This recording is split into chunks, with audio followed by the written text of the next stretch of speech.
भारत ने इतिहास रच दिया है। अब भारत दुनिया की चौथी सबसे बड़ी अर्थव्यवस्था बन चुका है। भारत ने जापान को पीछे छोड़ते हुए ये शानदार मुकाम हासिल किया है।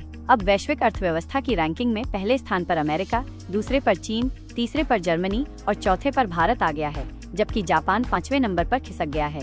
नीति आयोग के CEO BVR सुब्रमण्यम ने इस बड़ी उपलब्धि की जानकारी दी। उन्होंने कहा कि भारत की इकोनॉमी अब $4 ट्रिलियन को पार कर गई है। ये भारत के लिए एक ऐतिहासिक पड़ाव है और आने वाले समय में भारत और भी बड़ी छलांग लगाने वाला है। सुब्रमण्यम ने बताया कि यदि सब कुछ सही दिशा में चलता रहा तो भारत अगले 2.5 से 3 वर्षों में जर्मनी को भी पीछे छोड़ देगा और दुनिया की तीसरी सबसे बड़ी इकोनॉमी बन जाएगा।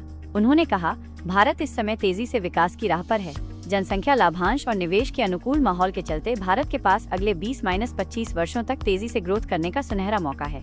प्रधानमंत्री नरेंद्र मोदी के नेतृत्व में सभी राज्यों को विकसित राज्य बनाने की दिशा में विजन डॉक्यूमेंट तैयार करने को कहा गया है, ताकि राज्यों का संयुक्त विकास भारत को विकसित राष्ट्र बनाने में मदद कर सके। हाल ही में नीति आयोग की 10वीं गवर्निंग काउंसिल की बैठक हुई, जिसमें विकसित राज्य विकसित भारत थीम रखी गई। हालांकि 11 मुख्यमंत्री इस बैठक में शामिल नहीं हुए, लेकिन उन्होंने अपने सुझाव लिखित रूप से भेजे, जिन्हें आयोग द्वारा पढ़ा गया और विचार में लिया गया। केंद्रीय मंत्री डॉक्टर जितेंद्र सिंह ने इस उपलब्धि पर सोशल मीडिया पोस्ट में लिखा, भारत अब दुनिया की चौथी सबसे बड़ी अर्थव्यवस्था है। ये प्रधानमंत्री मोदी के विजन और लीडरशिप का परिणाम है। भारत एक विकसित देश बनने की ओर तेजी से अग्रसर है।